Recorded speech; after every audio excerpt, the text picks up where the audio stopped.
जितनी चिंता राहुल जी को अब है, काश उतनी चिंता होती जब मैं कांग्रेस में होता।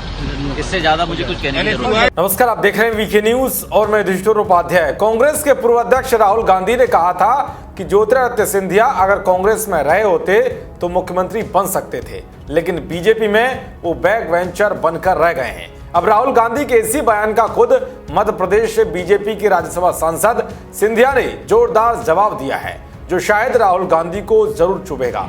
सिंधिया ने मीडिया से बातचीत करते हुए कहा है कि इतनी चिंता राहुल जी को अब है, काश उतनी चिंता तब होती जब मैं कांग्रेस में होता तो स्थिति ही अलग होती। सूत्रों के मुताबिक कांग्रेस संगठन के महत्व के बारे में पार्टी के यूथ विंग से बात करते हुए सोमवार को राहुल गांधी ने कहा कि सिंधिया अगर कांग्रेस में होते तो वे मुख्यमंत्री बन गए होते, लेकिन वो बीजेपी में बैक वेंचर बन गए हैं। उनके पास कांग्रेस कार्यकर्ताओं के साथ काम करके संगठन को मजबूत करने का विकल्प था। मैंने उनसे कहा था कि एक दिन आप मुख्यमंत्री बनेंगे, लेकिन उन्होंने दूसरा रास्ता चुना। उन्होंने कहा कि लिख लें, वे बीजेपी में कभी मुख्यमंत्री नहीं बनेंगे, उन्हें इसके लिए यहां वापस आना होगा। उन्होंने पार्टी के युवा कार्यकर्ताओं को आरएसएस की विचारधारा से लड़ने और किसी से न डरने की हिदायत दी है। दरअसल 1 साल बाद राहुल गांधी ने फिर से सिंधिया का नाम लेकर ताना मारा है। उसके बाद सिंधिया ने भी जबरदस्त प्रतिक्रिया दी है। वहीं राहुल गांधी के बयान पर बीजेपी ने भी पलटवार किया है। एमपी के गृह मंत्री नरोत्तम मिश्रा ने राहुल गांधी से मांग की है कि वो राजस्थान में सचिन पायलट को सीएम बना दें।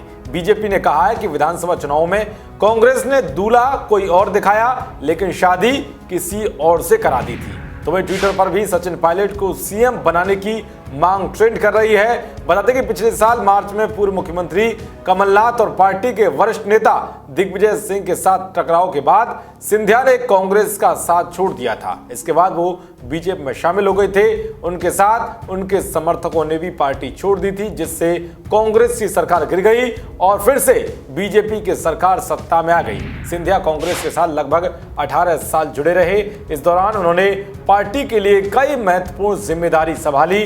बीजेपी में शामिल होने के बाद सिंधिया राज्यसभा के सदस्य बने हैं। जब सिंधिया ने कांग्रेस छोड़ी थी, उस वक्त भी राहुल गांधी का बयान सामने आया था। उन्होंने कहा था कि सिंधिया को अपने राजनीतिक भविष्य का डर लगा और वो आरएसएस और बीजेपी के साथ चले गए।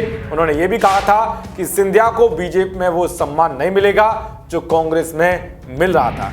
खैर, इतना तो साफ है कि सिंधिया की ओर से कांग्रेस छोड़ने के बाद पार्टी में मुसीबतें नजर आ रही हैं। दिग्गज नेताओं में पार्टी छोड़ने की होड़ मची हुई है। देश और दुनिया की तमाम खबरों को पाने के लिए देखते रहिए वीके न्यूज। नमस्कार।